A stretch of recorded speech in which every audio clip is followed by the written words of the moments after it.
self-assessment, man. Like, if you can't look inside, you're not ever going to be able to function outside. You have to give yourself an honest assessment and say, here's the hard conversation. Here's the hard look. Here's the hard everything. With who? With yourself, and be honest. I'm never going to walk into a room and be like, I know everything, or I haven't gone through it, or I have gone through it, because I don't know what you've gone through. Like, I can empathize, right? Like, I can,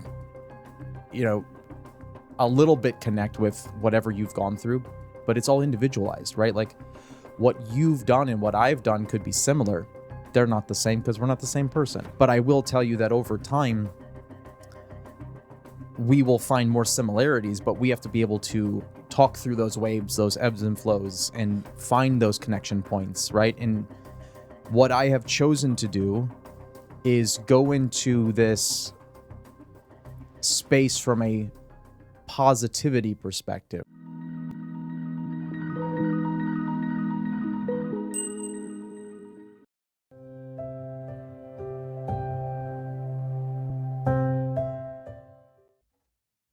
You can't have that.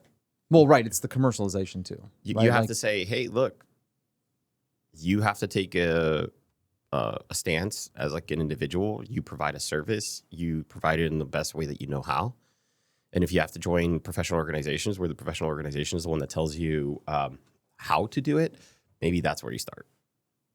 You start with like, am I even aligned with what this organization is trying to do? Because then how could I put myself in an organization where I just don't believe in it?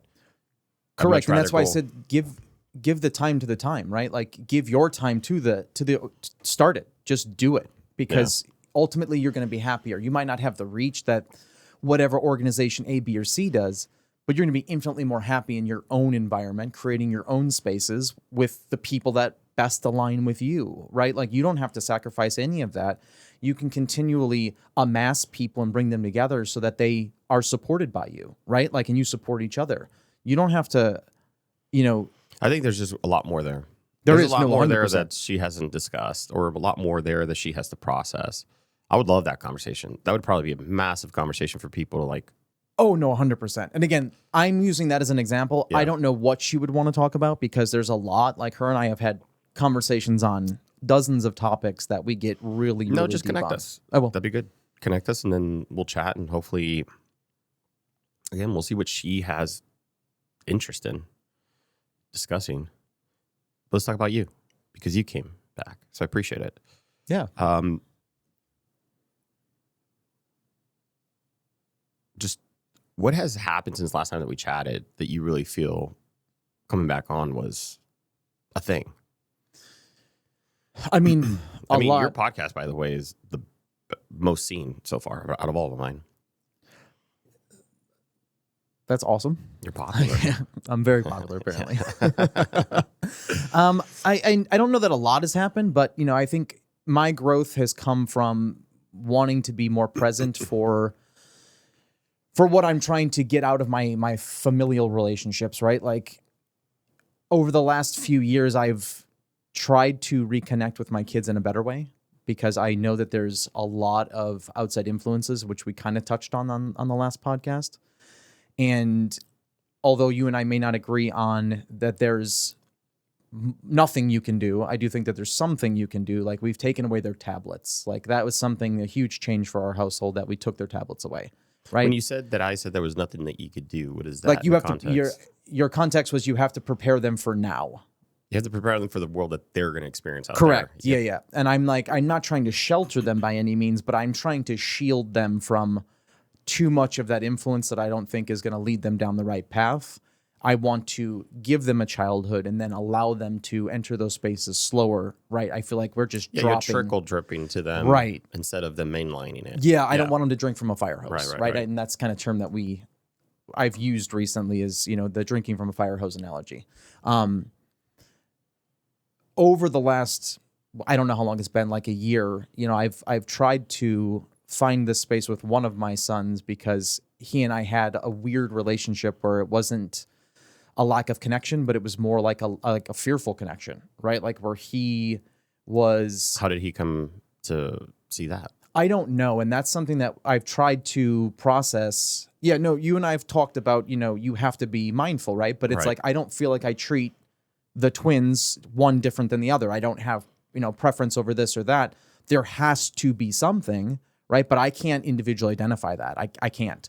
What I did do was put more effort and emphasis into those interactions where if I lean in, right, you might have previously viewed that lean in as a reprimand, right? Now the lean is come here and we're going to have a conversation, right? But I want the intensity so you understand I don't want the intimidation. So have you ever asked them, hey, when did you ever feel, or where did it start that you started seeing me as what's going on, or fearful? They're not at that level yet to have that conversation. Like if I'm like, hey, why are you, like Why are Mel you has afraid? asked or I've Yeah. asked, why are you scared? Like what scares you? And it's there's no response. There's no like, oh, you spanked me or you whatever. It's nothing like that, right? It's even the tonality, right? Like, because I raise my voice, I'm now in their space, right? And I've gotten more connection. And now that interconnectivity for he and I has grown where previously he would only like want to snuggle with Mel. Now he'll come and snuggle with me. Right. He's like, now I want to snuggle with daddy, right? So that whatever barrier existed was now broken down. So, well, hold on. Before we just kind of skim through that, that's a lot. So your one of your sons, right? They kind of saw you as more of a authority figure, which I'm assuming you could resonate with that more than a caring figure.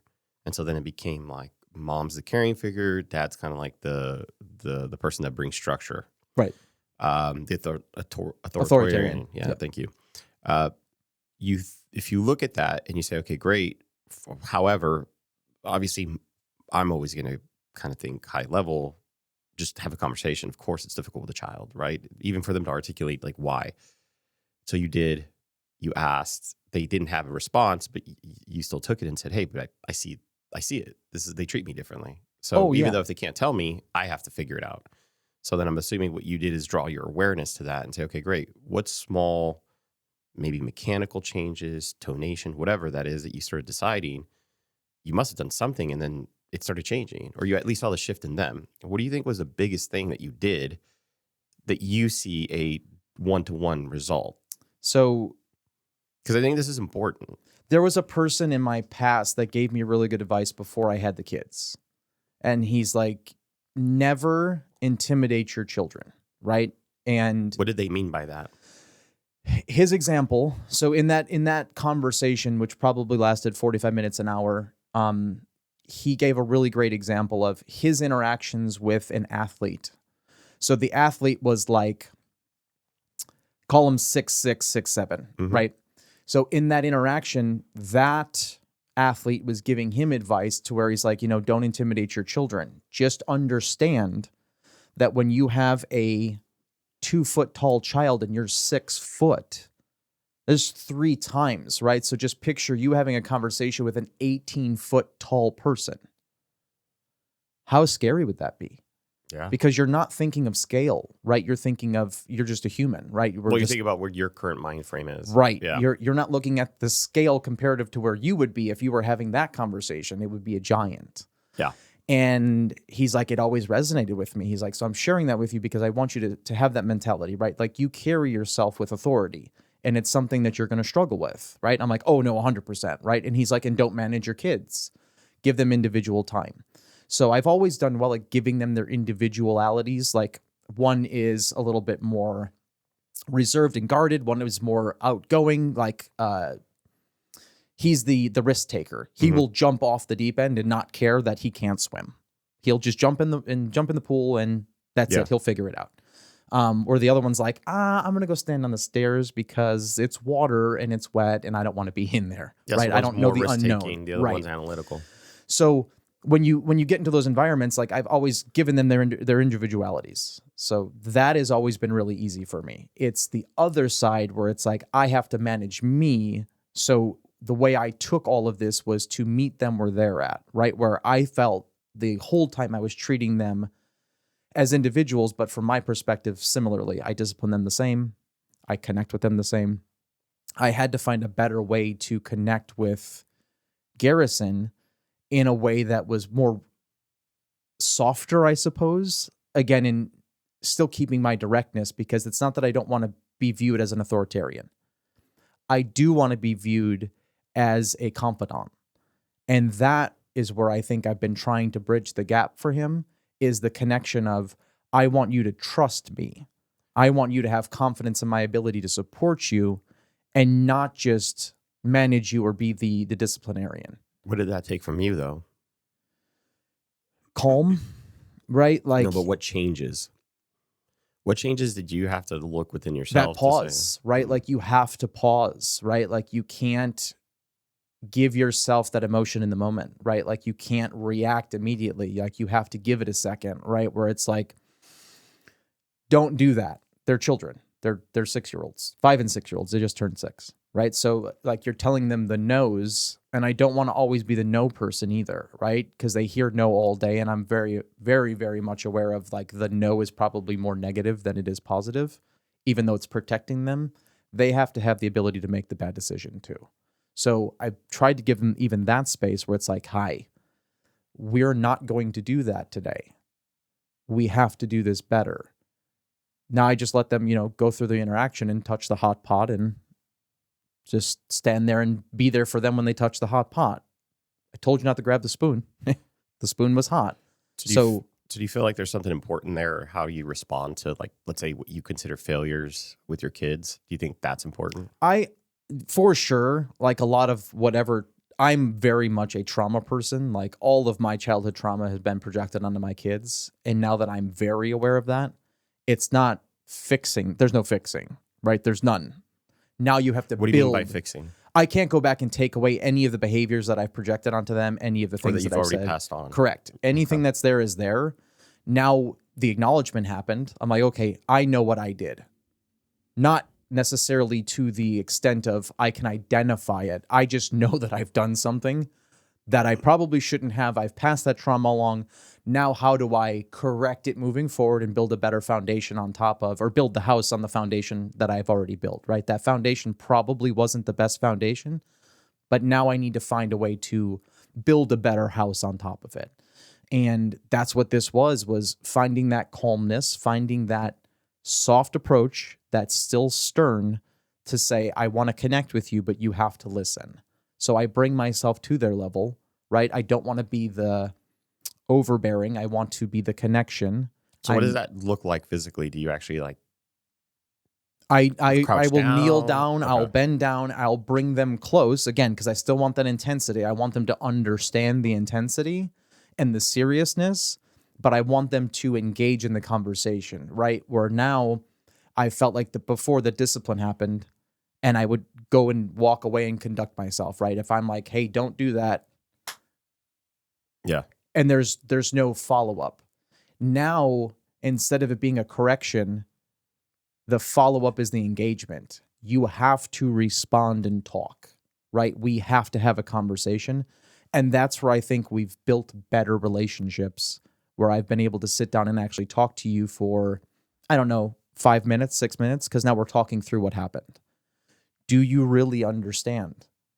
And then you get that stare because they're still children. And I'm like, no, say something to me. I need to know that you understand. What did I just say to you? What did you hear? And I'll make them repeat it back. And then they have to have that space with me, right? They have to be able to articulate what I just said. No, that's not what I said. I want you to do it like this because that's important, right? Like, you have to put the toys away. You can't draw with markers on the table. Like, that's not what it's for, right? That table is not for arts and crafts. That table's for arts and crafts, whatever it would be. And I found creating that space and that connection and having that dialogue has greatly improved our relationship and our communication, to where I think he feels more supported now and he feels more heard, because now he does have dialogue, where before it was just the negative, right? Like, let's just say I disciplined him, not physically, just verbally, and he would be upset. He just had to sit in that, right? And I do think he has to go through those emotions, but I don't think he has to go through them alone. Yeah. So I can be there for him, right? And I can be there with him and give him that support and that understanding and coach him through that emotional intelligence part, right? Where it's like, I get your processing, but this is why you need to go through this. So How do you measure success with that? the connection, I think the success has been, That's a little woo-woo, right? That's too subjective. How would you measure success? I think physicality, There like we he go. wants to be more touchy, right? He wants to be more physical. He wants to be more cuddly. He wants to be more hand holding. Well, I mean, think about it. There's got to be other parents in your same situation, and maybe the other podcast or this podcast would be like, "Wow, maybe something for me to look at." Right? There's this level of relationship that I want to reach with my children. I don't know how to get there, right? So for that, you have to have a success factor. Like, what does success look like? And it's different for everybody, right? And I think that for you, you were saying the physicality, the idea of the thing that I don't have, which is the trust of my children over that they run to me, they run to mom. I think like that would be a success factor. Can my kids now run to me? I would say, hey, it's working, because I have to think that all of these items that I'm putting into place to change has a result. That the result is now here. Right. So it's not subjective. I would think that's very objective to say, well, my kids once never came to me when there was a difficult moment. I now see that at least sometimes my kids come to me. Like, that's progress, right? Does that make sense of why I say that? Yes. Yeah. So let's say for a parent to start, meaning even for yourself, what does step one look like in that journey? Self-assessment, man. Like, if you can't look inside, you're not ever going to be able to function outside, right? Like, if you can't look into what you're going through or what you've gone through, you'll never find the connection piece with that other person, right? Like, you have to give yourself an honest assessment and say, here's the hard conversation. Here's the hard look. Here's the hard everything. With who? With yourself, and be Right. honest, right? Like, it's like, I'm never going to walk into a room and be like, I know everything, or I haven't gone through it, or I have gone through it, because I don't know what you've gone through. Like, I can empathize, right? Like, I can, a little bit connect with whatever you've gone through, but it's all individualized, right? Like, what you've done and what I've done could be similar. They're not the same because we're not the same person. Yeah. But I will tell you that over time, we will find more similarities, but we have to be able to talk through those waves, those ebbs and flows, and find those connection points, right? And what I have chosen to do is go into this space from a positivity perspective, right? Like, I'm a pessimist by default, and I've worked really hard to let that side of me completely go. And instead of walking into a situation identifying the pessimistic, negative, bad side of everything, to walk through and say, listen, yeah, this situation may not be great. This situation may not be ideal. However, there's lots of good that could come out of it. So instead of identifying all those bad things first, I'm like, why don't we identify the good things first and then use those to build the solutions for the negative? And that's the way I've done this. Is I'm in a multi-generational household where I've asked my mom to move in and help with the kids, because Mel and I are both very busy professionals. We have full-time jobs that we have to give a lot of time to.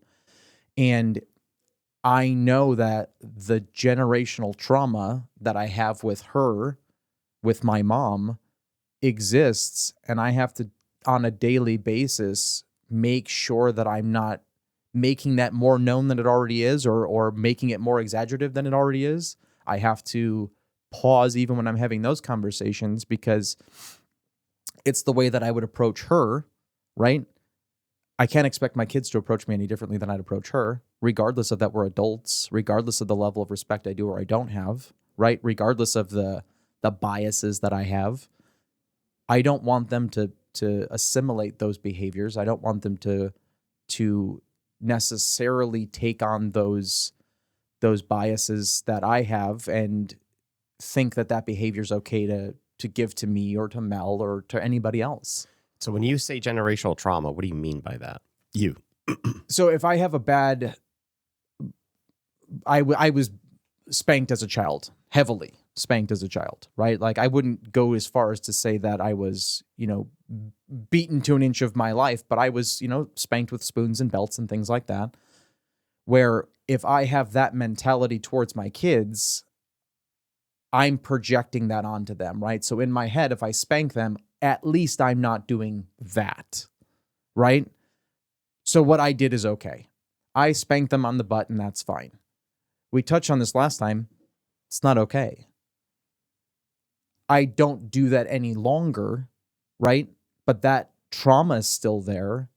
But my immediate response, if my mom were to challenge me in my house, I immediately default to those experiences as a child.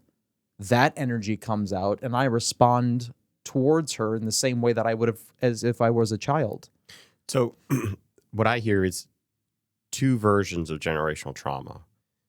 One would be active, which is you are now doing the same behaviors to your children that your parents did, right? Active, meaning you're actively doing that. Right. And then there is the passive way, which is your children experiencing you do that to others. Both of them are passing on, both of them, the kids are learning. It's just in which way. Correct. So when you use generational trauma, it would be in the sense of both, right? That you are actively doing the same things that were done to you because you are now older. You realize or not realize, I don't use that as like you actually have a conscious moment. I just mean if you look back, you would realize here I am doing the same thing because now for whatever reason, it seems correct to me because I'm a parent, where I didn't believe it was correct when I was the person experienced as a child. And then there is, I see my dad interfacing with his dad and I see how that goes. And now I'm learning like that's how you're supposed to have a relationship with father-child. Yes. Meaning and that's like I have to prepare myself to have those type of interactions with you because those are the type of interactions you're having with your own dad. Does that make sense? Like the passive. Yes. And the struggle that I have with it is that it's not somewhere else. What do you mean by that? If you were to go visit grandparents, if they're in their space and their entity and their whatever, and I'm dropping them off, right? If I'm like, hey, we're going to go on vacation. We're going to drop the kids off for the weekend. See you guys on Sunday. It's not that. We don't drop the kids off. The person lives in the home, right? My mom lives in my home. No, that just makes it, how could I say, instead of having your, like a lot of people, society would say, that's why you don't go to Thanksgiving, man. You always have to argue with the family. 100%. That's what I'm saying. Like it just inherently is built into the daily. system. Yeah, correct. Correct. Yeah. And you can't shield from it. Like you have to be mindful of it. Like, and you have to know it exists. Or you accelerate the trauma, right? Right. Yeah. And I identified it a while back and now I'm just more mindful of it. And it's just like, bro, now is the opportunity to make sure that I don't do this, right? Like to make sure that I'm also trying to find solutions or heal those traumas that I've not identified, right? Like that just exist in my space for myself, because now my kids are dealing with that overburden, right? Because now they're seeing it instead of just experiencing it on a intermittent basis, right? Like it could just be on Thanksgiving or Christmas or on birthdays or on the weekends because we went to visit grandma and grandpa. It exists, right? So those confrontations or that energy. And the example I gave to someone recently was, I know that you don't think that you're having these interactions because a friend of mine is in the same situation. His mom lives in his house. I know that you're having these interactions. I do, because I am. It can't not exist because you're still the son. I'm still the son. They're still the parent. But you have to understand that your kids, regardless of if you feel like you've done it behind closed doors, when they're at school, when they're not around, the energy is still in the space. You carry that with you and you don't even realize it. Self-assessment, self-realization that does exist and that you are carrying it is where you're going to improve. Do you think like that is a nice to have or a requirement? In what sense? To enact change. I think, I don't know. Meaning, can you make that type of change without having to draw your awareness to my daily activity compared to, well, I think I have a better relationship with my mother or my father. It's okay because I think I'm doing better. I just kind of carry on. I think for my opinion, it's a requirement. Like you have to make the change. You just do. And because it's not just for the children, it's for yourself, right? Because your growth is going to come at the same time, right? These are parallel paths, right? Like you're building two different sets of pillars at the same time because your overall health is improving their overall health, right? And then what they also get to see is the solutions, right? They get to see Would it be the accurate correction. to say the healing that Sure. you're doing maybe Yeah. live? I agree with you, by the way. And just as kids can, through osmosis, right, just being around us, pick up all our bad behaviors, I think it's possible for them to pick up all the good behaviors. And if you're having an active role in healing yourself from old wounds, current wounds, things that you've just carried, I think that that's also speaks volumes to your children when they say, wow, there is a different way, right?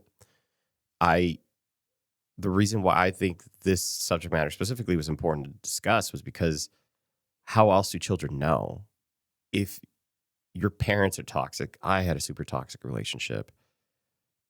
It sucks to have to look at your children and acknowledge, yeah, I was pretty toxic and don't do that.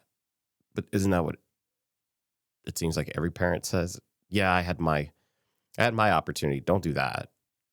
It's like, well, can they also experience the healing?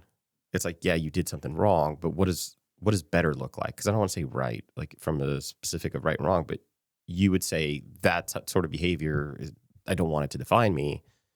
Then how do I change to become whatever it is that I'm trying to become? The idea of like, what kind of character can I build? Right.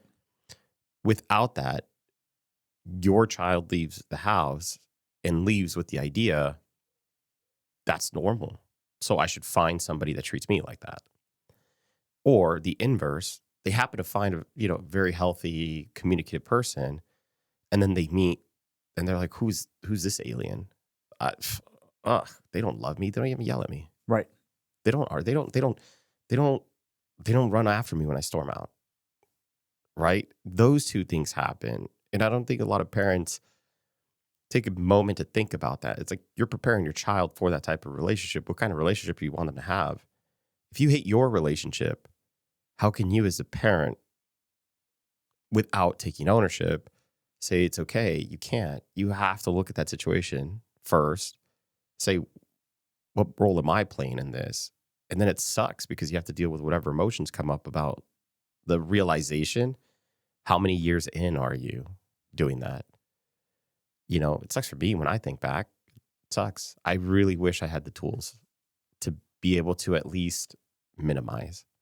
And I didn't. All the way till the end, all I knew how to do was just be hurt and reactive. And now it is what it is. The relationship with my kids are going to be where they are, wherever they choose to take it. I also, my children are older. Right. I also have to be patient with them because now I have to say, hey, whatever time they need to figure it out for themselves. And it may be never.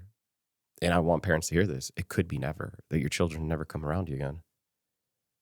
You have to have that understanding that that's okay. Whatever I've done, they get to have their time, however long it takes them. Right. I didn't have it within me to be XYZ type of parent or to show what that could be. They have all the time in the world now for them to come back. But it requires for you to actually be different. Why would they ever come back to the same thing? Does that make sense?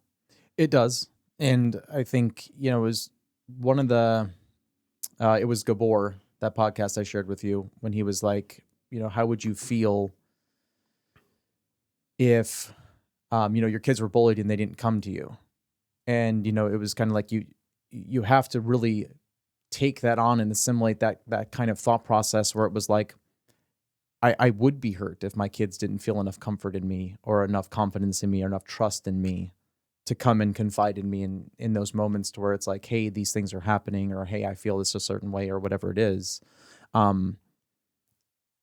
That hit harder than most things, because I knew in that moment that that's what I was building towards, right? That's something that I'm trying to establish, because I do not have that, right? I had that at a certain point with my mom, never had that with my father.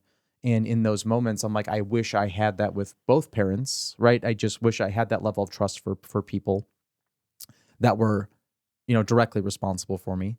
But I want my children to have that trust in me, to know that I would give them the support and the space to help them grow and build in those difficult times, right? I don't necessarily always want it to be in the good times. I want them to know that there's always support, regardless of how challenging it is, because that's when I think you need the most support. Like, I want to celebrate everything, whether it's good or it's bad, because I need you to know that it's not always going to be great. It's not always going to be perfect. It's not always going to be okay.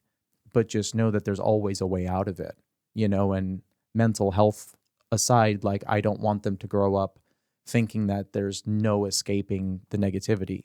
The negativity exists, right? Like, but you can get out of it. That doesn't have to influence you. That doesn't have to be overbearing to where you want to find yourself in an addictive place or in a suicidal place. How are you teaching your children that? And by I mean teaching, it's not by you. No, coping, right? Like, I need them to get in their own way, right? When they're upset, go be upset. I'm here when you're ready to talk about it, right? It's like, hi, you want to freak out? Go in your room and freak out, come back. You want to act a certain way? Go into your own personal space, come back and let's talk about it. And they're not understanding the talk part, right? They're not understanding the conversation part, but they're understanding that they're getting sent somewhere to process. Go do that. I'm here when you're ready. Because right now you're not ready. You're not prepared to have that conversation because you're upset, right? And this happened immediately when we took the tablets away. We'll give it to them in 2 hours a week, right? We'll give it to them on the weekends. They are completely different human beings Monday through Saturday, right? If we give it to them on a Sunday, they'll interact with it a little bit, but now they're even less wanting to interact with those things, because I think they're starting to see a difference in themselves, right? I know it's probably subconscious, but their interests have changed, where when they're on that, you can see that emotion coming out, that negativity, that I don't even call it resentment, but like, it's something similar to that, because it's anything that you suggest or any commentary you make, it's met with violence or negativity or something that you wouldn't deem to be, of a positive response. It's like, hey, go throw your juice box away. No, it's not a question, right? Like, it's, you have trash on the table, go throw it away. And they just can't be bothered because they're on their tablet. Now, I think I was outside with them riding bikes 3 or 4 days this week, right? I've never done that before, ever. They want to do that. They want to be outside. And then yesterday, we're riding on the street. Michael's not paying attention. He hits a car with his bike. Nice. Huge dent, black stripe from the handlebars across the car. And I'm like, all right, guy. So I call Mel. I'm like, hey, you need to go and grab the neighbor so we can have a conversation. So she goes and knocks on the door. Michael and I are waiting outside, and I'm like, you need to walk over there and apologize, right? Neighbor doesn't answer. We text the neighbor. Long story short, the dent was already there. The mark rubs off, right? Oh, nice. Huge lesson, kind of saved the day. But Michael now got to experience how accidents happen, how the problem resolution exists, where you have to go and apologize and say you're sorry. Well, the taking ownership part. Right. Yeah. And you don't just run away. You don't just anything. So in that moment, you as a parent go through all those emotions. It's like, fuck, I didn't want to be there. right? I tried to stop him. He wasn't listening. He just nails the side of the car. All right, man. Now we got to get it fixed. Like, Can I draw a highlight to that? How you respond to a situation is everything. You try to prevent that situation, it is what it is. But you also don't know how to be that parent to say, here we are, here's their learning lesson. Let's capitalize on this by having them learn as much as possible because it's a mistake and we're going to have to take care of it. What all can they learn from that? yeah, we all sat in it together, even his brother. His Nice. brother was like, I want to go apologize. I'm like, buddy, you didn't do anything. He goes, I want to go apologize anyways. We did it. Great. You know what I'm saying? Like, all that stuff is super good. Like, and, you know, that's why I brought Mel into it, because I didn't handle it poorly. She just handles the communication better, right? Like, we can bring all these things together and then we have full support of the family to have this conversation. Now you understand where I'm going to explain it, I think, a little too plainly. She's going to explain it so that he understands, like, you understand that this is okay, right? Like, I'm just explaining this to him. You understand it's okay. Accidents happen. That is what it is. Mel brings a more nurturing side where it's more descriptive and there's better understanding, and she can help to kind of give a more childlike approach to it, where I still approach it very stoically. Like, I'm zeros and ones. Like, I'm like, hi, this is what happened. This is the outcome. It's going to be okay. Where she's like, no, but it's okay. You know, they're going to get it fixed. Like, it's like she's giving that. I'm the 30,000 foot level. She's like the 5 foot level. Like, yeah, but you're talking about her speaking not to the neighbor, then to your children. Correct. Got it. Yeah. That's where I was confused. Yeah. She gets in deeper with them, where I'm just like, guy, listen, take ownership. You did it. We have to go apologize. We're going to get it fixed, but it happened. Like, you can't. So there's room for your improvement in that Always. space. Yeah. But it's also commendable that you could at least look at yourself and say, look, looks like I'm at level 2. She's level 10.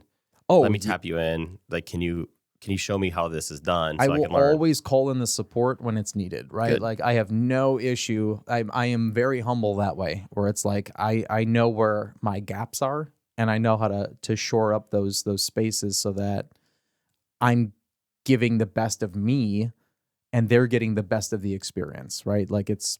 But I think that's critical for anybody in a partnership.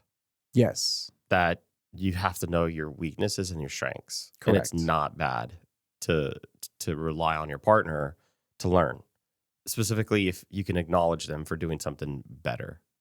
Yeah, and I do want them to be a part of it, right? Like, I don't want there to be a situation where they choose one over the other, but they have to know that there are things that I do better.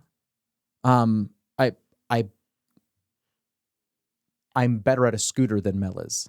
I'm not.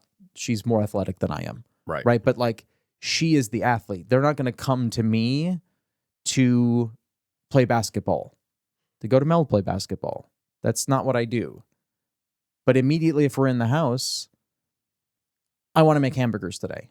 I want to make tacos. I want to make the macaroni and cheese. They don't find her. They find me. That's what I do. Right. Right. That. They're not seeking her out to make dinner. They're seeking me out to make dinner or lunch, right? Or the idea is you don't have to be everything to everyone. You have to find the cohesion so that everybody comes together. Correct. So how do you feel that you are putting all of this, what you just shared, into place to heal your multi-generational trauma? Like, what does it look like? Because remember, we have to think of anybody listening. They may be in the same exact boat, but have nobody to talk to about this. So I have found myself in my house with just my mom recently. And every opportunity where it's her and I take the opportunity to have a conversation. Regardless of how innocuous it may be, I try to make sure I make a point. And it could just be conversational. We could just be talking about the weather, right? And it's just a conversation about the weather. But I'm creating space for her and I to where I'm reconnecting and finding the relationship that we had at one point. and trying to bring to light some of the things that have always been a concern of mine that she may not be aware of or may not be present enough to have acknowledged. And I just share them with her so she understands. Where at the beginning of this, say it was 3 years ago, she would take offense, right? Like she would be defensive. Well, it's so, you had it so bad, or it was, I'm like, no, I love my childhood. However, this did happen. Acknowledge. Just acknowledge. I do acknowledge I could have handled it better. Great. Thank you. That's all. What is it? Why do you feel that you needed that? It's not that I need that. It's, But I you think asked for it. I did. Because I want to build a better space for my house, right? I want there to be a more positive energy. I don't want there to be a confrontation, because it's not the confrontation that you see, it's the confrontation that you're not seeing. Sure. Right? Because you don't know you do know that you have triggers, right? And I don't know what a specific trigger is for you, but you do have a trigger. What if there's a trigger that you don't know? And now you don't have the tool in your toolbox to handle it in a positive or productive way.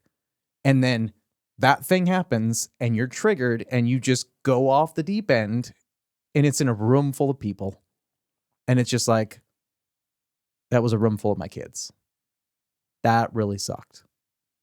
But the only way you could look at that is if you all have started at step one, which is a self-actualization. Like, where am I really at? Like, no fluff.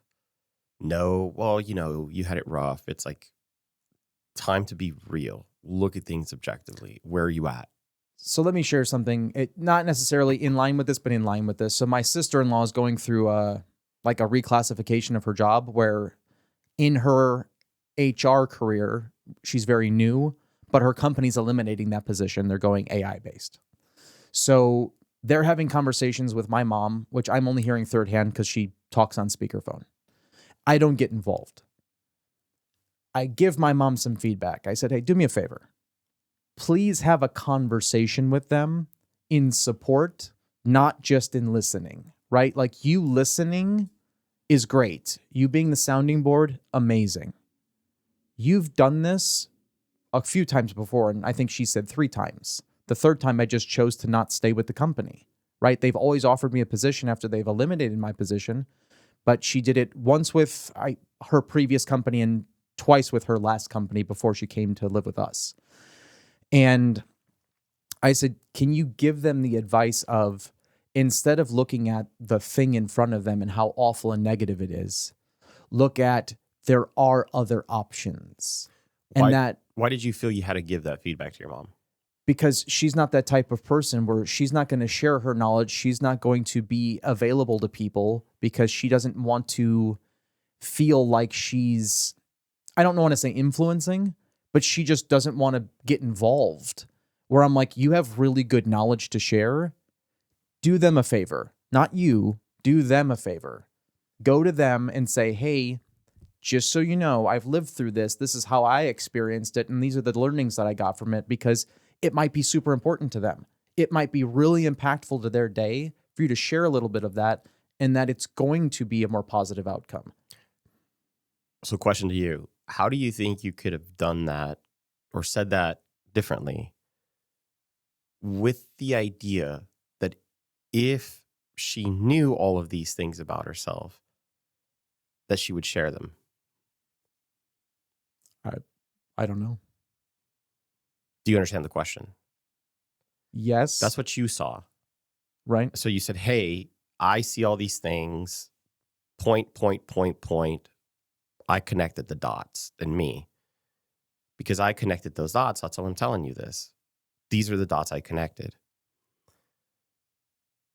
But is that you saying, oh, she has connected those dots, she's just not doing it? You getting what I'm asking now? Yes. So if she hasn't connected those dots, how could she have that same understanding as you do? And to your point, she didn't. And that was her response. I never thought of it that way. Right. I said, so just give yourself some space and have a conversation. If it comes up again, walk them through what the experience was, right? Because I don't know that they are or aren't handling it the correct way. Because I'm not them. I'm not making a statement of how they're processing. I'm just saying what I'm hearing is a lot of negativity. And instead of focusing on the problem, you have solutions that you've created for yourself that you could share, and we could be in a different space. So for anybody else listening to this, trying to do it, that's the mechanism. I see all this potential in a person.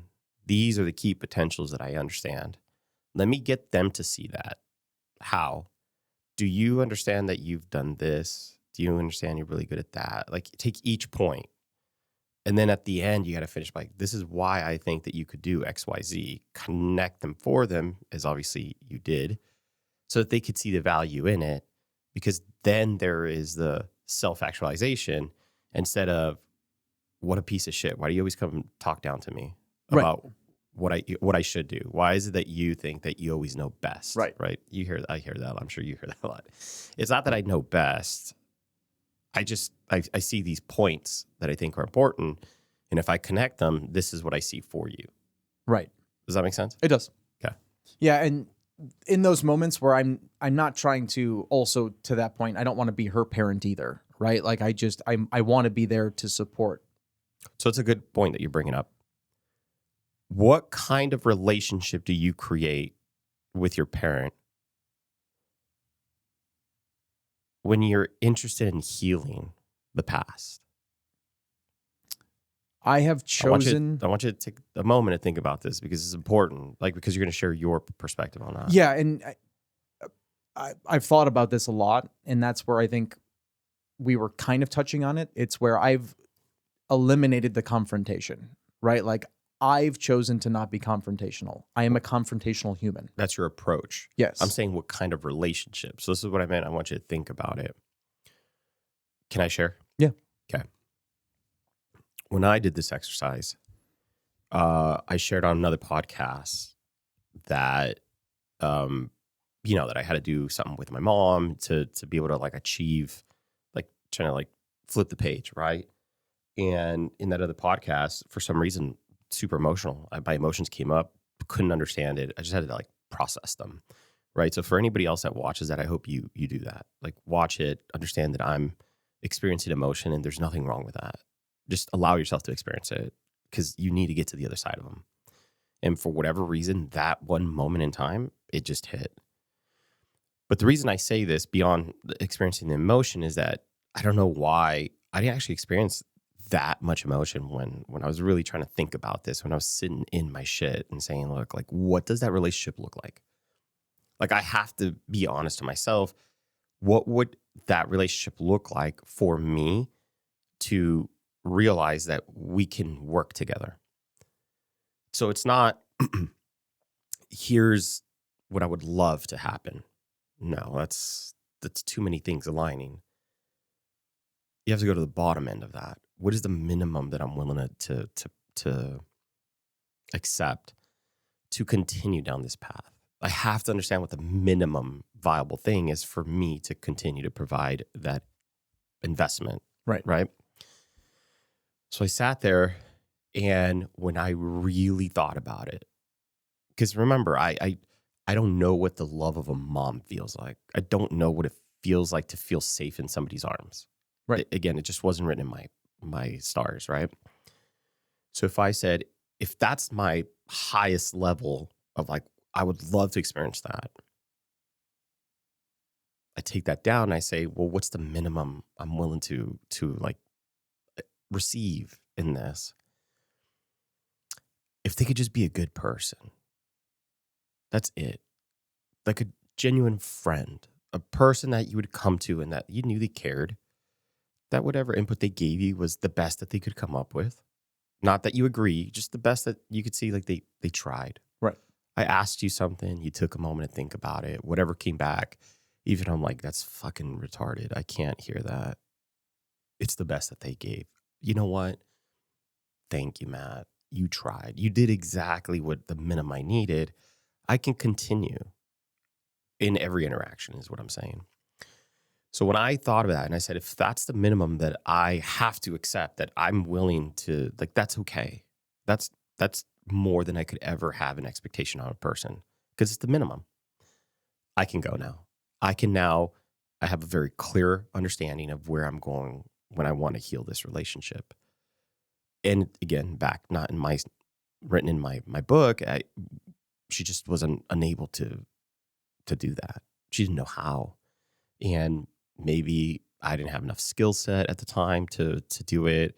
Maybe I wasn't good at carrying it, or maybe I still felt probably jaded. I don't know, that I didn't want to carry any of it, right? It's like, hey, this is your baggage. You carry it. I might pick up what you like drop off, but no, I'm not going to be the person to carry it. Regardless, it didn't work, but it was a great exercise for me to understand. I recognize that if I don't get this for myself, right, it has nothing to do with the other person. Yeah. If I can't at least achieve this, I don't see where the investment should continue on my side. Because the healing for me is never dependent on somebody. It's my healing. I'm hurt. So when you asked, but you wanted to hear it, I said, why did you need to hear it? Pointing that out because if you or anybody listening cannot be honest to themselves and say, it's this minimum that I need to have between this relationship, it could be any relationship. If I can't achieve that with all of my effort, I think I have to call it.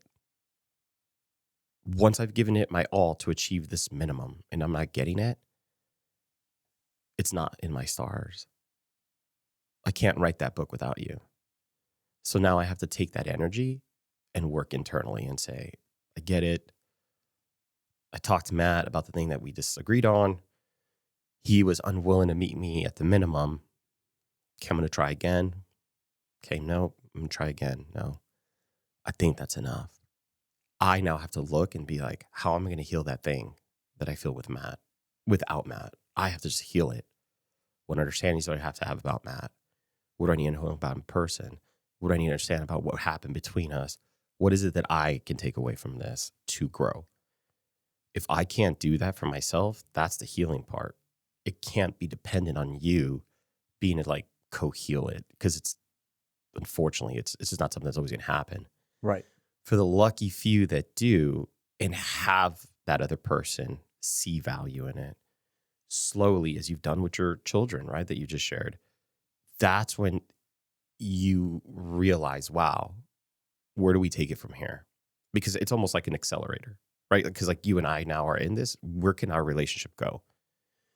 Where it's just, you're not in it, but it's just me. I have to look at it and say, where does my healing happen? And then how do I apply it? So I think this is where I've been at for about a year. I don't think we're saying the same thing, but I think we're in a similar vein. You and I? Yeah, on this, like what you're asking, I think I'm approaching it differently. Okay. So I've worked to correct the past, but where instead of trying to find the baseline, created a new baseline, like a fresh start, right? Like here is now we're level set. Hold on, just because this is the mental image I got. You said there's a landfill over there full of shit. I'm not going to parse through it to take that's valuable. I'm literally just going to, put topsoil right over that thing and we're going to build. I wouldn't go that deep. That's just what came to my mind. But sure, yeah, I could see that, where it was more like, we have 80 acres of land, 40 of it's a swamp, right? It's going to be really challenging to either drain or build on that swamp. However, there's 40 acres over here that are great. Okay, prime. so we're not just right topsoiling over it. We're saying we understand that's there. Correct. But let's focus where we can. Right. Okay. We don't have to go play in a swamp, right? No, I appreciate that. It helps me understand. Build over here because this is prime, right? And I think that's the approach that I'm taking now. Is it's a fresh start situation where I need you to now assume your role as a parent and understand that, because you know how challenging the last 2 years have been for me. Yeah. I've now found a way for me to empathize with her, with my mom, and say, listen, do you understand where we're at? Now I'm sharing everything. here's everything. I hope you understand. And she's like, I understand. Awesome. Let's build a new relationship of understanding. Like, let's build a new relationship of all of these things that are occurring in the whys. If you have something to share, I would love to hear it, right? If you have something to contribute, I would love for it to be part of the solution, right? Instead of focusing on all the other stuff, let's focus on the way forward and exponentially better communication, exponentially better connection for everyone, including Mel, where we've now found spaces that maybe didn't exist before that we can now fill with things and find new growth that all of us can be on the same train together, right? Where it's like, hey, we're going to go to Legoland. And I'm not super excited about Legoland, right? Because it's, How dare you? yeah, it's really young, right? Like there's nothing, I don't even fit on half these rides. So like I can't close the thing down over my legs. And I'm like, I'm not super excited about Legoland. I'm like, but let me explain something to you. We're going to go over Labor Day. I go to theme parks over Labor Day because there's no one ever in these theme parks. I don't care if it's Disney. I can walk right into that park. We go over Labor Day. One whole hotel is closed. It's just the Castle Hotel. And we walk on almost every ride. I've never had a better experience at a theme park in my life. And that was the first time I've had that type of an experience with the twins. What did that? It was the visible lack of humans. Yeah, it's just there was, Stephen, I mean, if there was 200 people at that hotel, that might be an exaggeration. No, but I'm trying to understand where the value add was for you. Because you don't have to focus. Someone, I don't remember who it was. Someone gave a description the other day of they became a celebrity and they went to a theme park. They love theme parks. And as a celebrity, they went to a theme park and they did this theme park, whatever it was, they didn't give a name. They did it in 4 hours. And they rode rides multiple times because as soon as they walked into the park, the theme park identified them. Oh, hey, Steven, we'd love to walk you around and walk you onto every ride. He's like, and then me and my group of friends left after 4 hours and we were recapping because that's what we do. We were recapping in the ride home, and then we got home, we were sitting there talking about it and how dissatisfied we were with that experience. Because maybe the experience isn't the ride. The experience is standing in line for an hour, talking to your friends, and then getting on the roller coaster for 60 seconds. For them. For them. Yeah. And we feel so let down by this situation where I viewed it the same way. I don't want to stand in line. That is a me thing. Mm-hmm. I hate standing in line. I go during these times because I don't have to stand in line and manage my emotions. I don't have to stand here and be frustrated waiting in this line. I spend less time doing that, more time doing other things. And then I get to experience not just the entire park, but I get to experience the time with the kids. So where was the value add in that? It wasn't the lack of humans. It was the ability for you to focus on your children while they did their children thing. 1,000%, because there's only... So this would be my question to that celebrity. What changed? If you're... Because they're not... Hold on. If your value add was the forced upon time in the line, that then the forcing of that is what opened you up to have those conversations. Why didn't you talk to your friends through the ride, as you walked around, as you were getting on to the next ride? Why did you still not create that? I think that I do think it existed for them. It was just, the example was the amount of time, right? Like you would typically spend 8 to 12 hours at this theme park. I would then take those other 4 hours that we did not spend in lines and I would say, hey, we did this great, Matt. Do you want to go have like lunch? Let's just keep chatting. Correct. But that's the way I'm approaching it with my kids. I get that. But that's what I'm saying about the celebrity is that if we really break this down, it's where you invest that time. For you, you're saying, but if I could add the visible lack of humans, it's just like it's a plus one for me. Right. Yeah. Got it. I know in those moments, I will show up better. Yeah. Right? It has nothing to do with them. I don't care that they're going to have a meltdown in the line or any of those things. Like, they actually do well, for the most part, for their age, right? The last time they were at a theme park was when they were 4, and they had to wait in one line, and it was Meltdown City. But we managed that, right? Like, I didn't not expect that walking into this, but I knew that it was going to be, for me managing my emotions in this, where I'm like, I don't want to put myself in that situation. And it was really interesting to see where they found value in that experience, where they probably had, it was my first time to Legoland. They have all these playgrounds that these kids can climb through, like jungle gyms. They had more fun in those jungle gyms than they did on the rides, which was great for me because I got to spend a little bit of time. Like, they're not necessarily, some of them aren't designed like you have to be like, it's an It's for age children. restricted, right? Yeah. Like, over 10, you can't go in there. It's not designed for an adult. Other ones you can run around and, do things in. But the example I gave was, I now get to see that energy, and they get to experience that joy and that emotion in that space, where they don't have to just, I mean, however they're managing their emotions, be frustrated in that line. They got to go experience the ride. They got to go experience it 2 or 3 times because they liked this one and not that one. They got to go on multiple times. And then when we found the next playground, we got to spend an hour there because they enjoyed that more, right? It's not that they didn't want to go on the next ride or they didn't want to go over here. They got to really invest the time into that thing that they were really enjoying. And I got to see that and be a part of it, right? That was the best experience for me, where I enjoyed them finding something new. I enjoyed the curiosity. It's something so silly to me. When I was a kid, I was always told kids can't go in hot tubs. So we go back to the hotel, and there's the pool and there's a hot tub. They were obsessed with the hot tub. They just wanted to be in the hot tub. And why I'm sharing this, what I really got out of it was both of them, their personalities came out on that trip. And when we got into, Mel had taken them into the hot tub, they're both trying to talk to everyone. Just super social. Random, not kids, adults. Like, Right. they're trying to engage adults that are in there. And I'm on the outside laughing because I'm watching Mel in this hot tub, because I don't do hot tubs.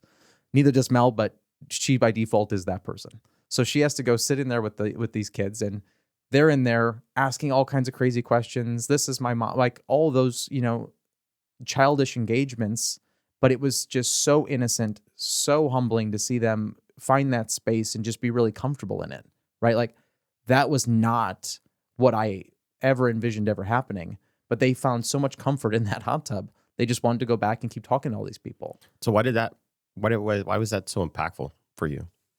Because I live a more reserved life. Like, I self-isolate, right? Like, I'm not very where does social. that come from? I don't know. I think as a kid, I probably had a lot of socialization. Like, I had a lot of friends. I did a lot of things. But now it's like, I don't trust people. Maybe. But consider, what if you're actually seeing for the first time what being a kid is supposed to be? Kids are not supposed to judge people. Kids are not supposed to have preconceived notions. They're building them. Yes. See So what that I'm was kind of putting down there? Yes, but that was the point I was going to make, is that actually is what had the biggest influence on me on that trip, was seeing their openness and wanting that, because it's something that you and I have talked about for 4 years now, right? Like, not caring about the outcome, just understanding that you just have to go and engage and be open and have those conversations, where it's like, that was, to your point, finding that childlike experience where you want to be open-minded and you want to be inquisitive and you want to just explore. And that's what I got out of that. Everything's possible to a child. Yeah. We lose it, or it's beaten out of us, or it's subdued, however we want to, whatever word or term we want to use, as we grow older. And it's the difficult part is to open that thing up that's been so closed. Yeah. But I, as your friend, I think that that's what you enjoyed out of it, is to see that it's possible and to see it in full display where you're like, how cool would that be to just go talk to somebody because you want to? Yeah. Not, I would like to go talk to this person for this thing that I find interesting. I hope that they do. No, you just go. And as the term you've been using through this podcast is create that space. So when you use that term, what do you mean by that? Like for anybody listening, they need to understand what does creating space mean to you? It's opening an environment where you're not being judgmental or you're not carrying your own biases, right? Like you're going to walk into an environment where regardless of the outcome, you are open-minded enough to talk about it. You're going to invite someone into your experience, whatever it is. You could be, cooking. You could be conversating about a profession. You could be sharing an emotion, any of those things. And you bring someone or you bring a group of people in to either connect with or share openly and be accepting of their point of views or their philosophies or anything like that, where it's not building the box, right? Like for me, it's like instead of throwing everything in a box and then containing it, it's knocking down all those walls and creating a truly open field of let's all explore this together and build on each other to where I enjoy the debate. I will argue both sides. I don't care. But I do that to gain the knowledge and gain the experience and gain the understanding. It's not that I'm trying to influence you or you're trying to influence or I'm going to allow you to influence me. I'm going to gain all the knowledge and I'm going to still make my own decision. But I want to be knowledgeable. I want to be informed. So it's a free flow of ideas. Sure. So imagine how beautiful it is that you have two children that just give you a master class on how to do that. Yeah, and to in that point, moment, yes, master class. And they're identical twins and completely different personalities, and they both experience it in a different way, but they have that similar wonder, right? But you just said you want to have a free flow of ideas and to be open to them so that you can make your choice. And what I'm trying to make sure that this lands with you is the masterclass they just gave you on how to create space. That's what it looks like. It's not dependent on any previous thought. It's, I want to do this. I'm going to go do it. Who are you when you go do that? So for somebody listening, it's like, I don't understand what you mean, Steve. Okay. If I specifically, because I would love to talk to somebody about like new age dating and kind of like what's going on with them. We'll get there. What's going on with them? I'm going to say, okay, great. I want to go talk to this person. Let's say for me, I'm a male. I want to go talk to this girl. The idea would be, why do I want to go talk to her? Let me be a little bit honest. If it's just because I think she looks cute or whatever, well, there's no substance right now. But if I say, wow, look at this girl just in by herself, I'm just going to go talk to her so that I'm by myself. Maybe she'll have a conversation. What a great way to go and create a space for that, for her to be open to have a conversation. Because why? Well, I'm a male. I know how my mind works. 9 times out of 10, it's probably not going to be that. It's going to be, maybe I go talk to her a little bit. Maybe she'll like me. Maybe I might get that number. It's like, okay, well then here's this kind of narrative. Here's this intent that I kind of approached it with. It doesn't seem like your kids approached it with anything else besides there's a hot tub. I'd like to be in the hot tub. Hey, you're in the hot tub. What's up? Yeah, the commonality was the hot tub. Yeah. Like we all want to be here. Yeah. So if she's at this bar and I'm at the bar, that's the commonality. Cool. I'll just go like say what's up. I'll go hang out. No problem. I'll go hang out. What's going on? But if we can't be honest to ourselves that that's what that space looks like, and by creating space as you just described it, was all you want to do is to go be you in an area and see who's willing to go, like open to do that with you. I go sit by the girl. I start having a conversation. She has zero interest in the conversation. Hey, thank you so much. Have a great night. I get it. She didn't want to be in my space. I think right now I'm on that to build on what you just said too. What I've noticed, and I'm hopeful that this lasts longer because I don't know when it ends. Kids only know how to be themselves. That they're being who they are authentically. They're genuinely just Without training. right. He's the happy kid, he's the concerned kid, he's the scared kid, like he's the angry kid. Like they're just genuinely being who they are in those moments. I don't When they're young, be Correct. very clear. Yes. Yeah. So I want that obviously to last as long as possible because I want them to know that is just a truly amazing thing to have, right? That being able to experience yourself that way, just being true to whatever that happens to be, and how I hope that lasts forever for them, right? Like I hope that they can carry that Keep going. and they can keep building on top of who they want to become. You know what I mean? So with that, how is it that for you, knowing what you just shared about your children, how the creating spaces is, how do you apply that to, let's say, your friendships in life? And how are they even related when you talk about the approaches? Yes. Sure. Yes. I think I've been more open in the last 2 years to creating new friendships and new spaces for people, where I want a tighter group of people, right? Like I don't, What does that mean? I want people that are like-minded, that want to grow, that don't want to be complacent, that want to be entrepreneurial, that want to have successes. I want people that will help give the difficult conversations, right? Like I don't need people to fluff me, right? Like I need people to say, "Hey, I think you're doing this good. You could be doing it better. I think you're doing this well, but I think you should explore this other thing because it might be better suited," right? Like I want people that are going to challenge my status quo as well as accept me challenging theirs. And I think that that's really hard. It's really hard to find people that can be comfortable in those spaces and want those types of environments because it's finding a different approach to yourself where it's like you're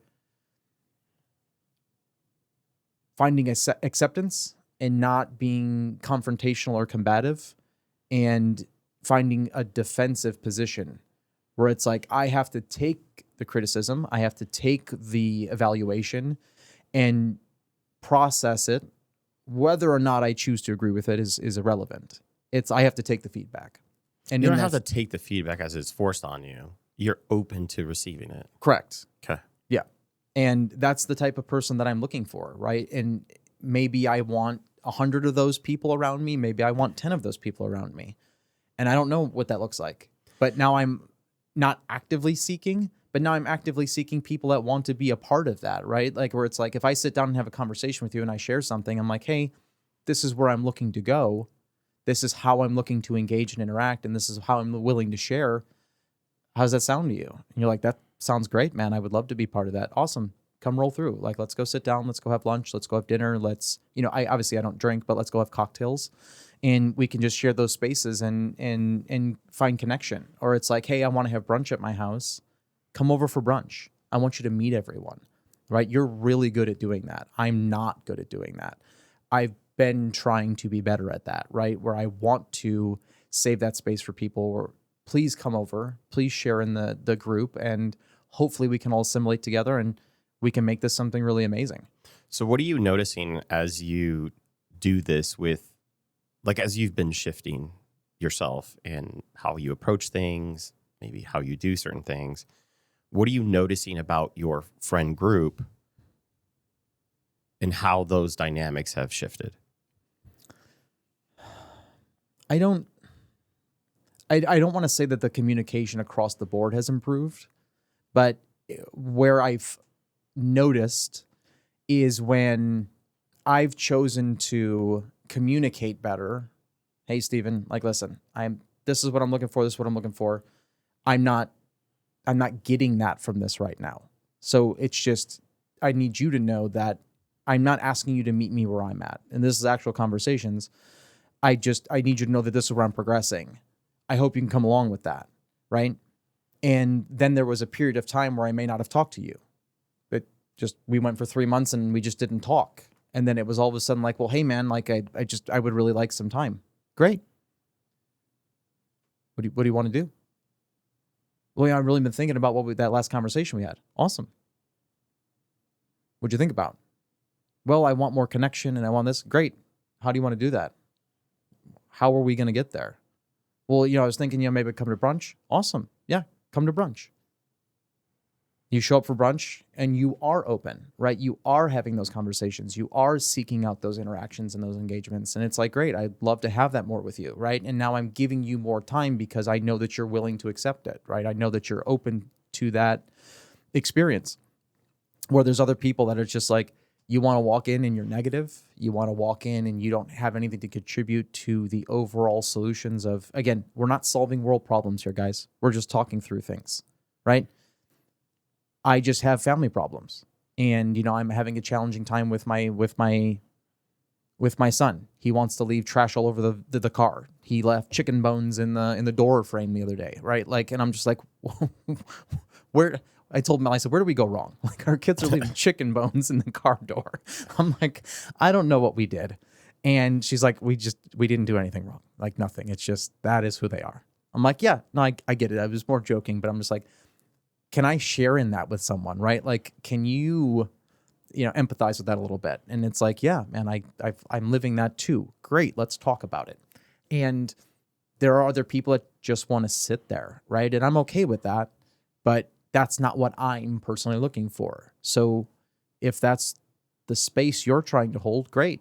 You will just get less opportunities to do that. So let's say somebody just heard this, right? And they said, wait, what is that guy talking about when he means open?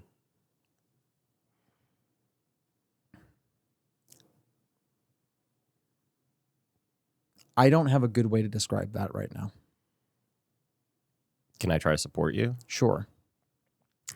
I think what you're actually asking for is vulnerability from a person, genuine vulnerability.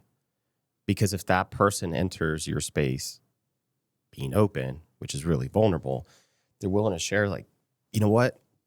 Sorry, I don't want to be negative. I'm just not in a good space right now. You wouldn't say, great, dude, you're so negative, you can leave. You would say, hey, do you mind sharing? So when you said, I don't want people that are negative, here it is, this person that just literally found it within themselves to open up that they're not in a good space. You're not like, take your negativity outside, dude. You would say, whoa, that was a vulnerable moment. Like this person had to overcome whatever just to share that they're not okay right now. Hey, we're here. What's up? Like, do you want to talk about it? Right. The difference would be, hey, we're at brunch and you say, come through. And the first thing I do is like, this fucking place sucks. And you're like, okay, well, I told you where we were coming. I hate Mediterranean food. Yeah, you never suggested a better place. So right. We came here. For people listening to understand, like there's a difference between vulnerability and just the negativity, right? And I think what you're seeking is more vulnerable people. Why? Because vulnerability allows us to have intimacy. And without it, I can't have intimacy with you. And intimacy, for anybody listening, is not sexual. Correct. Intimacy is the depth of this relationship. How deep are we? If you're honest to yourself and you self-assess, as we were talking about earlier, you may find that you don't have very intimate relationships with anyone, right? Because you may not have it with yourself. So as you, I believe, have found some intimacy with yourself, I think it becomes difficult for you to not be intimate with somebody else. And how do we share intimacy? Is through vulnerability. I get to be vulnerable with you about things. And now you see that as like, oh man, what an investment that person's making in me because they're willing to share with me. Okay. Sounds cool, Steve. How do I trauma bond with everybody. It's like, pause. That's not for you and I to feel closer because we both had a fucked up childhood. Right. I should feel the depth of this with the intimacy through the vulnerability. It's like, hey man, I had a really bad childhood. This would happen. And you're like, if you're open to share and share, all of these things happen to me. And this is what I'm doing about it. That's the critical part. If there's no ownership of that, if there's no like, how are you trying to solve it? And I just stop at all this happened to me. And you're like, awesome, Steve. Let me tell you what happened to me. You share and you finally finish and you're like, yeah, that's what happened. And we're like, cool. Hey man, high five. We fucked up childhood, right? It's like, no, stop. That's not what you're seeking. Right. Where's the intimacy? The intimacy was, thank you for sharing. What are we going to do about this? How are we going to maybe be support systems for each other? How do we become the better versions of ourselves, even though we now know this about us? I feel like that small gap is what you are missing. Very good explanation. I think building on the vulnerability side into the intimacy side, every relationship that I have is a very intimate one. But that's why I've always been very selective. Always. Because if I have a connection with you, I always go deep. The selection process was the problem, right? It was very targeted, where I may have a really deep connection with you and not with that person, and I have no interest in that. You don't exist to me. I completely ignore you. And I don't do that anymore. I understand that there's a different level of connection and vulnerability and honesty and trust, right? Like I don't have to, my biggest evolution, and I just shared this with someone like a month ago, my biggest evolution, because I've been in the hospitality industry for almost 30 years, was in my line of work, trust is earned and not given. And I have completely flipped that. Everyone gets it now. Trust is given. That? It's just a really crappy way of approaching it if you don't just give people trust, because it's I've always lived by the mentality of trust but verify, right? And that trust but verify is something that's earned, right? Because you're earning that trust. So I try not to use that term trust but verify anymore, because I have to verify. It's not that I do or I don't trust you. I do trust you. I just have to go verify, right, that these things are happening. I have to validate the whatever. I am not going to revoke the trust until you've done something to make it revocable, right? Like you have all my trust, and I establish every conversation that way. Not with, you have to earn the trust, right? This is a new space for you. You have to earn the trust. I don't approach it that way anymore, because that's the conversation I would have with someone that's entering a kitchen, right? You're a new chef. You have to earn the trust of these guys. You have to prove to them, because that's what a kitchen is. You have to go prove yourself. That sucks. I use this example to people because I'm like, you want to go be a chef somewhere? I know you haven't done this, but you understand because you have a lot of culinarians in your life. It is one of the only jobs which still baffles me. I've been in a kitchen for 30 years. I still have to go try out for my job. I have to go cook for people in order to get a job. Do you have to do that? Do you have to go code to get a job? Yeah, certain jobs. You have to try out? Yeah, they'll give you they give it as like an assessment of your skill set. Sure. Like, okay, then check that verifies. It's part of the interview process to validate your capabilities. Got it.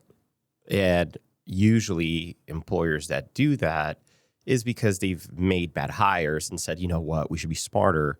Let's go ahead and just have them do a practice test or a practice of their skill set so that we could just validate that they themselves have done it.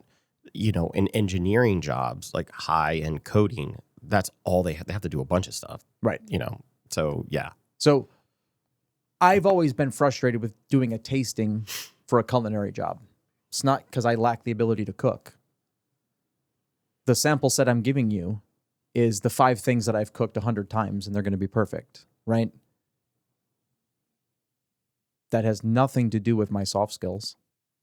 That has nothing to do with my managerial skills. You don't know how I interact and engage with people. You don't know how I manage. You don't know how I order. You don't know how I structure. You don't know any of that stuff. You knew that I could make an amazingly cooked filet. You knew that I braised that short rib perfectly. That's like 5%. It's hard for me to hear this from you because that's not what cooking was known for. Michael Pierre White, the Gordon Ramsay, you spoke about it at the last podcast.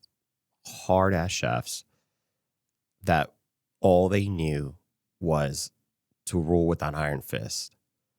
I think that past the celebrity chef era, which really started with like, Emerald, and even before that, just, Well, Yang Great Can't Chefs, Cook. Great City on PBS, like any of Correct. those real chefs, like that was the start of it all. Wolfgang and Yep. Mhm. And now you're coming at the other side that says, so it doesn't have to be how somebody decided it was for decades and decades and decades before those PBS chefs, right?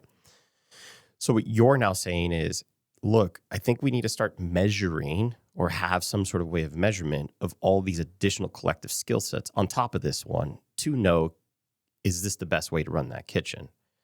The problem is you're trying to change a system that's been ran like that forever. So as you say that you're frustrated because they don't, you're only frustrated because you have awareness of these other skill sets and how they impact. Everybody else, no different than like the type of work that I do. I say, here's an example of that. I ask everybody, keep that one on this side because it keeps going across the camera. Oh. I ask everybody, said, hey, in my world of development, I said, great. And a lot of people that even hire me, I'll ask them that. And I say, hey, what's the difference between a developer and a senior developer? And they'll start talking to me about like skill sets. So if I said to you, what's the difference between an executive chef and a sous chef? You would say, oh, well, executive chef knows how to create menus. They know how to balance the cost of it. They understand how to make it, tasty. They know how to support and kind of like create the structure, right? And why? Well, the answer to you is because you're thinking of the skill set difference between them, or what does the executive chef actually bring that drives the value compared to the sous chef, right? In my world, when I say that, they make it very complex. It's these skill sets, integrations, blah, blah, blah. I said, okay, great. I said, but if you were to simplify it, what's the simplest way you'd know? They think, and they're like, well, they can't simplify it. I said, the senior developer asks why. That's it. That's why they're senior. They say, why are we doing this? A normal developer doesn't ask why. They just go build it. That's it. And for the life of me, I don't understand why it's that complicated for people not to understand that. For you, if you say, great, simplify it, what makes a chef to be able to run that kitchen? If you were really to boil it down, I think that you may be of a different opinion today than maybe you were just 4 years ago. Yeah, probably longer than that. But yes, I mean, I've always felt the strongest leaders are the people that can have genuine connection. Fair. But what did you share on the podcast last time? How you define a leader has changed. Oh, yeah. So do you see what I'm saying? No, I do, 100%. And that's why I'm sharing this as kind of like that point where you're giving this evaluation of someone, and it's like, even in that moment, I interviewed for someone, and it was for an Asian concept. And the corporate chef, who obviously creates all the dishes, said, I don't need you to cook any Asian food. Cook Polish food. You're Polish. I just want to know that you can cook. That was the barrier dropping, right? No one else does that. That is just cook food. Okay. It had nothing to do with necessarily the specificity of the concept, right? Like if you're going to go to a steakhouse, you're going to cook steakhouse food. If you're going to go to a brasserie, you're going to cook French food, or an Italian restaurant, you're going to cook Italian food. Yeah, so he's measuring your skill set, not your ability to deliver. Correct. Yeah. So I did do a couple Asian dishes for that guy. And I did do some Polish food, and I just had fun with it, right? But in that moment, that is where there was other things that company does where you have to go and try out, you have to expedite, they have to see you in the space, in the environment, and they have to test your soft skills to see if you break under pressure, like all these other things, right? There's still only a fraction of that that's being tested, but it's significantly more than just the food you put on the plate, because it's not just assessing the fundamentals. If I'm tasting you, right? Like, how many things have I cooked for you that you're just like, yeah, that wasn't for me? A couple. I think it's great, but that's not for me. When we were doing the food for Burning Man, you're like, I think it needs a little bit more of this. Cool, perfect. Let's adjust. You're like, that's it. Awesome. It's preference, right? It's not that there was anything fundamentally unsound about that vinaigrette that I made. Correct. You didn't like it. You wanted something else. So we adjusted, right? It's real easy. That's super simple. And that's where I always want to find that evolution of, our responsibility is to the people and not to the food. Universally, the people, the customers, internally and externally, right? Ourselves, like, you have to be in the right space for yourself. You have to take care of yourself in order to take care of all these other people. If you're not okay, they're not going to be okay. And that is where I think that has to change for all of that. You just talk about in your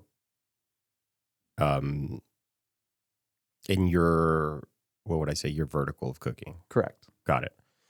Why was that so important to you? Because I think it's what is actually helping to limit us. It's what's holding us all back, right? Because we're putting 90 or 95% of the emphasis on 5%. When you're not trying to build better environments, you're not trying to build better people, you're not investing in once someone's in your kitchen, it doesn't matter at what level, right? You're not investing in their culinary skills. They're going to get those through experience and repetition, right?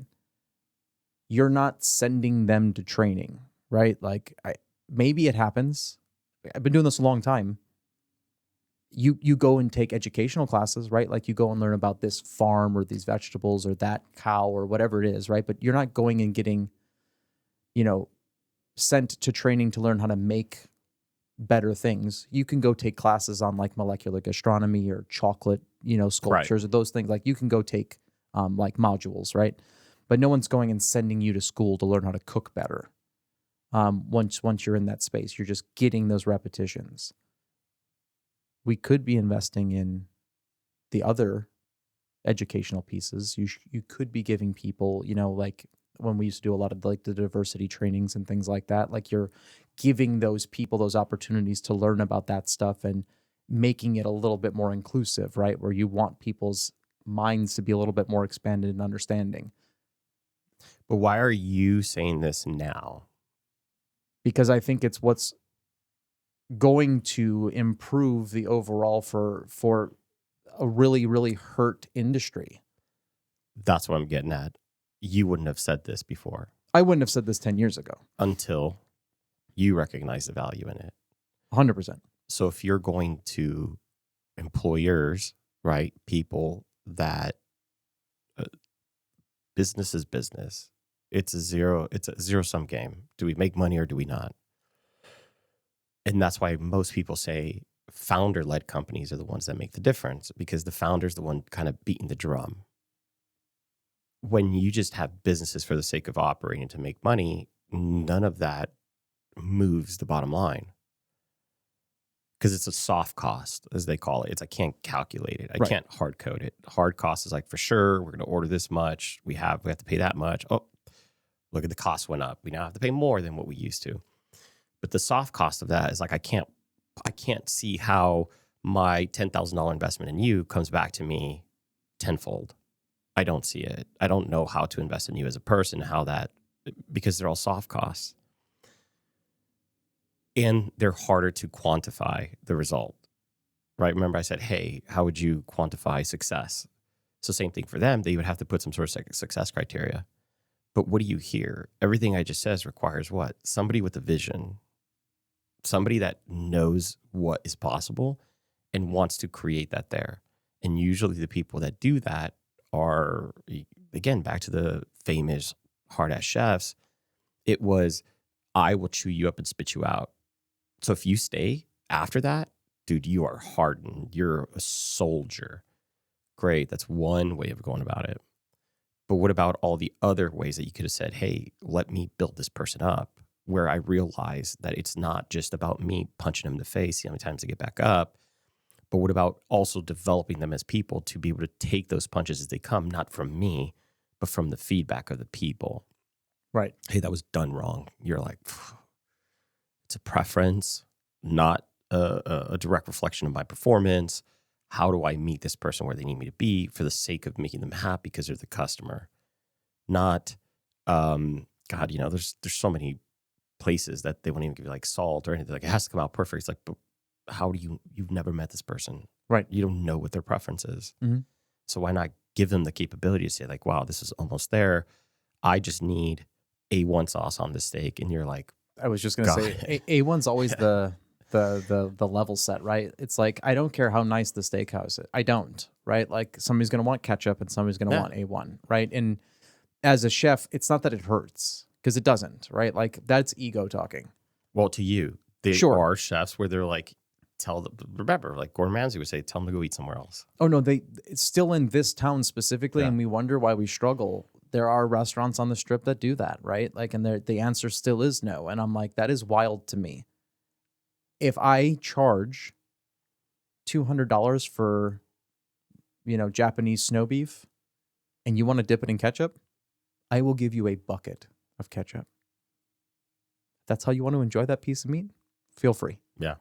Like, it's unfortunate, because it is. It's really unfortunate that you want to enjoy it that way, but that is your money to spend and do however you want. And I'm here to supply the experience. And if your experience is with ketchup, I got it.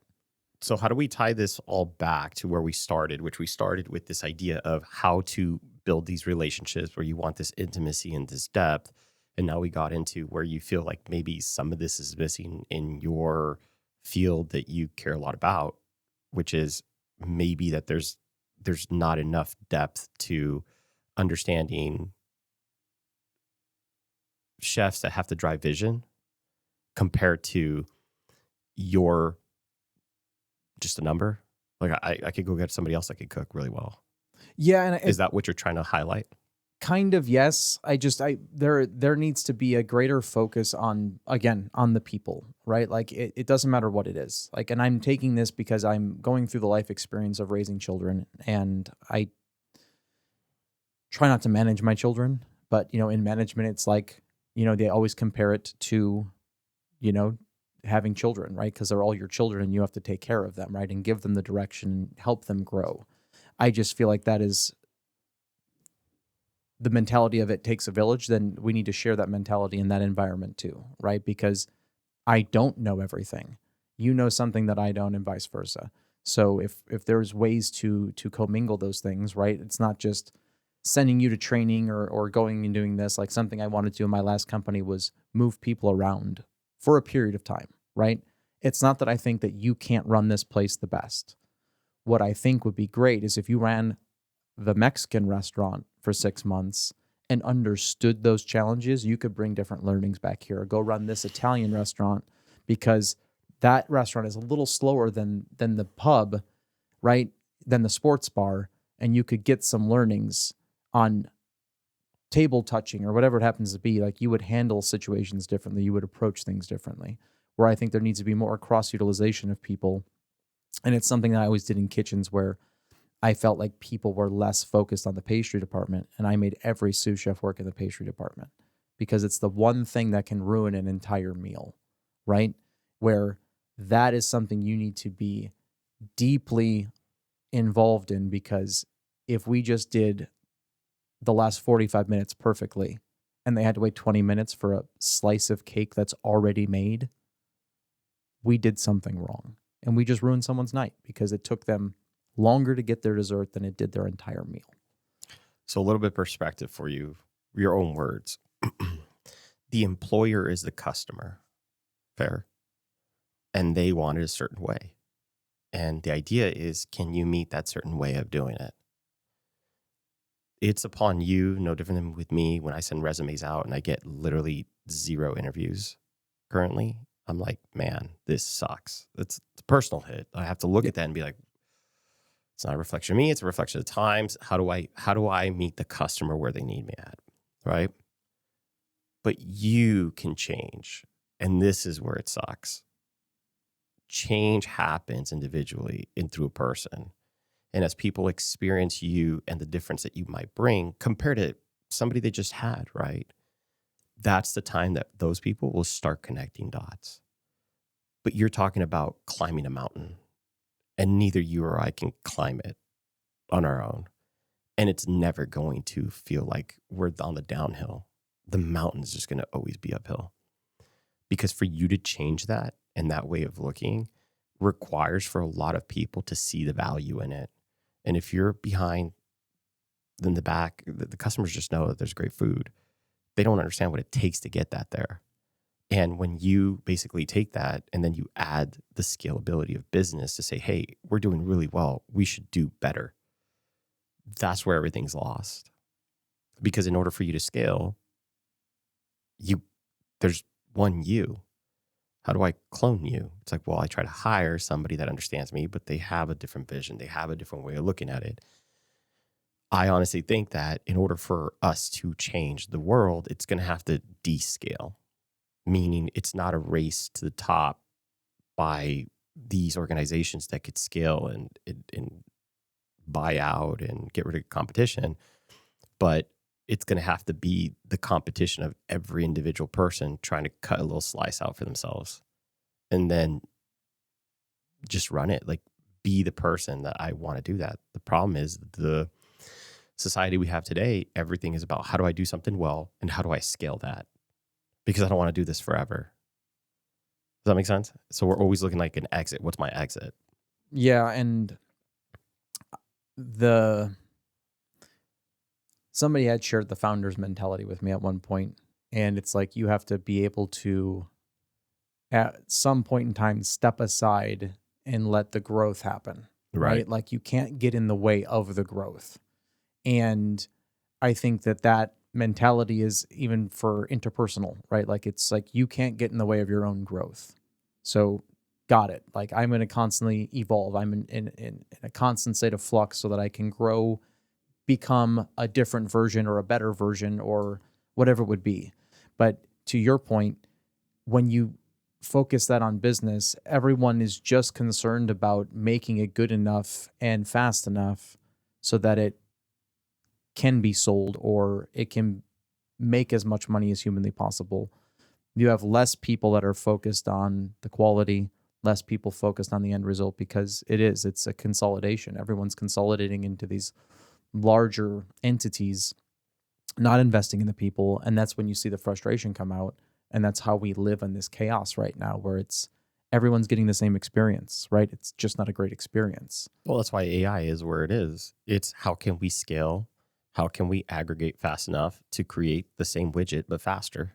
Right. Where I think that's where Japan does something like this very well, specifically in your industry. Everybody has their flavor. They're founders. The people go, they make their thing. They make it as best as they can. And the only way to scale is when they put people through a long training protocol where they feel comfortable enough to say, you can actually go open another place, or I can go open another place because I know that you can retain the essence of what we built here. And they're maybe behind it as well. I don't know where else in the world that's really culturally held except for Japan. And who knows? Maybe they're the only ones that make it through this AI bubble. I don't know. Or I don't even know if it's a bubble, but this AI thing. Everything is about how quickly can you remove the human for the sake of scale. Because that means more profit. Nobody starts thinking about the human debt that we create in the wake of that, because it doesn't matter. Matt, I need you to hurry up to create an AI that replaces you, because I need the human out of it, because you cost money. They don't. But really, all you're doing is just moving that debt on the ledger. You're taking it from the human component, and now you're going to put it towards electricity. You need the electricity to drive this thing. You need the data, the databases. You need all that stuff. You need the back end. So what we'll do is we'll just do a hardline cost to OpenAI or Grok.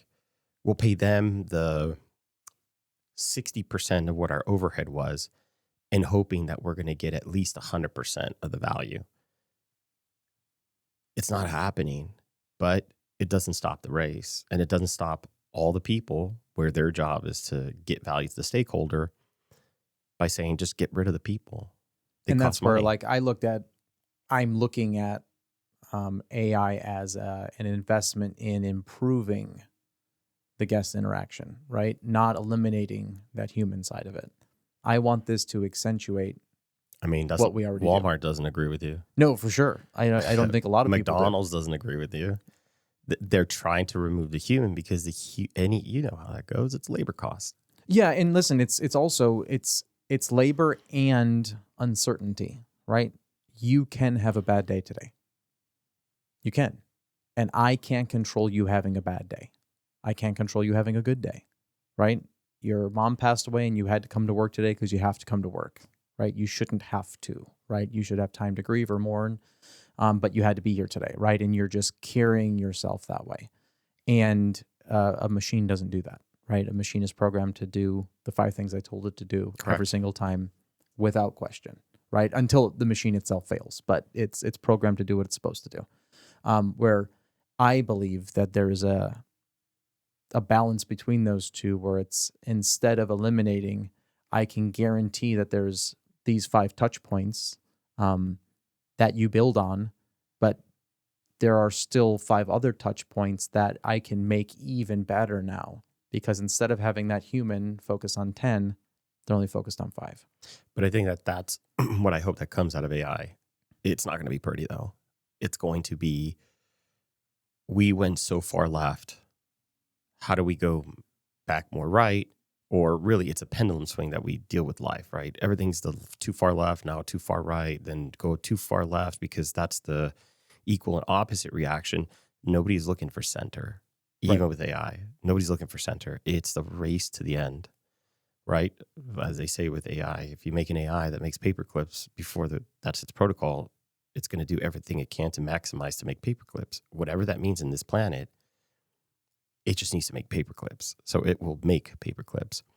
In order for us to avoid that, I think what you're trying to bring light to is, how can we incorporate more of the humanity back in, which is not the output, but it's the actual human experience that we add back to it. What does it look like when you go eat? Back to stores. Hey, man, it's good to see a person. Maybe they don't run that, but they're just guest services. They come around, anything I can help you with, it'd be great.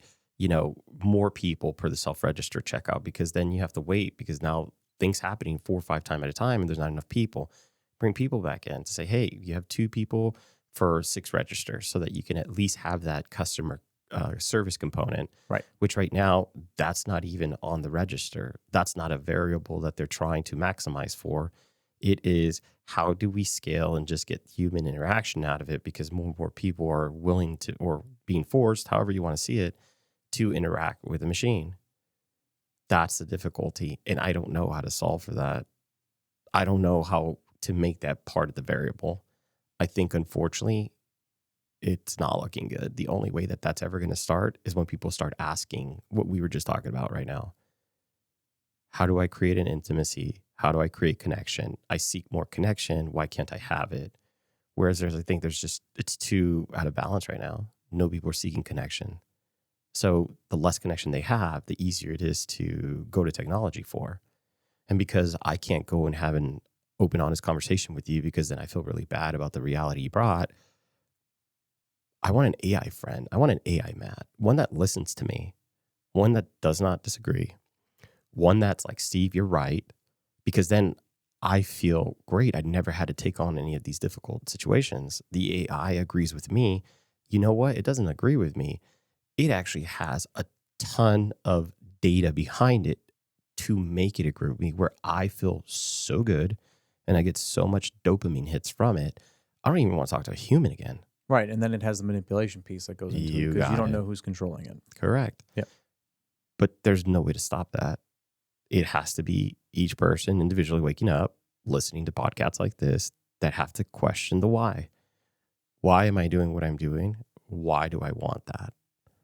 And just like as you found it more difficult, or at least you bring your awareness to it, you would say, where's the depth and where are the connections at? Like, I'm open, right? You and I have shared this. Like, I'm open. I want to connect. Where are you? And you just realize that so many people are like, hey, man, like, you want to talk about soup questions? No problem. Yeah. Don't ask me about that. I don't know where I'm at with that. It's like, okay. Do you want to explore it? No. Got it. I don't know where to take this now if there's no depth to this conversation. So I don't know where we're going to go. I don't even know how it's going to end up. If I just look at it objectively, I think it has to get really bad before it gets better. And I just don't see it. I don't see how this stops. And I don't see how it gets better. And I see that not until we're at the brink of losing the humanity on this. What do I mean? Is that human component. Do we start going to the other side and say, hey, maybe there's more there that we ever considered?